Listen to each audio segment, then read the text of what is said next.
আজকে সকালবেলা দোকানে এসে আমি এটা কি দেখে ফেললাম। আজকে আমি প্রথমবারের মতো সকালবেলা দোকান খুললাম, আর আমি আইসে দেখি সকালবেলা কোনো মানুষই ছিল না, শুধু একটা মতির দোকান খোলা ছিল। আর আজকে কোনো শাক ছিল না, টুকটাক কমড়ি শাক ছিল, আর তরকারির মধ্যে মোটামুটি ভালোই ছিল। প্রথমে আমি এই জিনিসটা দেখি নাই, উপর থেকে সব মাল নিচে ফালিয়ে দিছে, আর এইগুলা উপরের থেকে নিচে পড়ছে ডিমের উপরে, তার জন্য একটা ডিমও ভাঙিয়া গেছে। আমি ঈদের জন্য শুটকি দিয়ে একটা খাঁচা পাততেছিলাম, জানি ধরা পড়ে। শুটকি বাইটা আমি একটা ভালো জায়গায় রাখতেছিলাম, কারণ ইন্দুরগুলো অনেক জ্বালাইতেছিল কয়দিন ধরে। তারপর আমি যখন উপরে যাই দেখি একটা আনারস। এই আনারসটা পাকা থাকে, এটার থেকে অনেক সুগন্ধ হইতেছিল।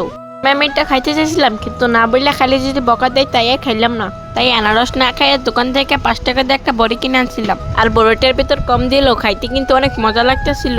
আর বড়ির সাথে সাথে আমি একটা পটেটো বিস্কুট নিয়েছিলাম। বিস্কুটটা চিকেন হওয়াতে অনেক সহজে মুখে ঢোকা যায়, আর মজা লাগতেছিল খাইতে। বিস্কুট খাওয়ার পর পানি পিয়াস লাগতেছে, তাই পানি খাইতেছিলাম। আর আমি পানি খাই, তোমরা ভিডিওতে লাইক এন্ড সাবস্ক্রাইব করো।